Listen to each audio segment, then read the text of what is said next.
Бул видеодо айылдагы каникулубуз кандай өткөнүн айтып берем. Дароо эле кайнимдин кыздары ушинтип кучак жайып тосуп алышты. Кыздарыбыз чоң ата чоң энесин абдан сагынып калышыптыр. Салтка айланганда эле коноктор келип калыптыр деп бизге кой союлду. Кыздарым абдан таң калып жатты, бирок абдан кызыктуу болуп жатты окшойт. А мен болсо жолук тагынганды сагынып калыптырмын. Дароо эле келин көйнөгүмдү кийип, сонун күндөр башталды. Кыздарга кой ай деген эч ким жок, каалашынча кумга топуракка ойноп жатышты. Өздөрүн тим эле чоң элестетишип, сиңдилерин карап ойнотуп да катышты. Неберелер чогулуп алып, чоң ата чоң энесине отургузуп алып, концерт койгонго дагы жетишти. Улам баккан тоок жүжүлөрдү көрүп, кыздарым сүйүнүп тим эле жыргашты. Анан кыздарды айылга калтырып коюп, өзү шаарга келип, инимди туулган күнү менен куттуктап кеттик. Көптөгөн тойлорду бүтүрүп алып, кайрадан айылга келдик. Келсек, кыздарыбыз уже местная болуп калышыптыр. Ошентип каникул кайрадан уланды. Биз айылга келгенде сөзсүз түрдө ата энебиздин дачасына барбасак болбойт. Ал жерге барып, даамдуу шашлыктарды жасадык, оюндарды ойнодук, жада калса абаз муздак сууга да түштү. Чынын айтсам, мен деле түшмөкмүн, бирок келин экенимди эстеп кетип, кой деп өзүмдү токтоттум. Айылдагы дүкөндөрдөн кыздарым түрлүү бал муздакты каалашынча жеп жыргашты. А бул күнү менин кайным менен абысыным сонун белек тартуулады. Абдан кубандым, сүйүндүм.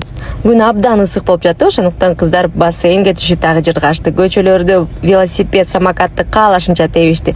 Маршмеллоуду дагы отко бышырганга жетиштик. Биз чоңдор дагы болгон оюндарды ойноп жыргадык. Жада калса кол күрөш дагы ойной идик. Эми апам менен кол күрөшкөндү көрсөтпөй эле коеюн. Ошентип биздин 2 жумалык каникулубуз соңуна чыкты. Жыргап, эс алып, даамдуу тамактарды жеп, уйкубузду кандырып, кайрадан Бишкек шаарына келип калдык. Көргөнүңүздөргө чоң рахмат.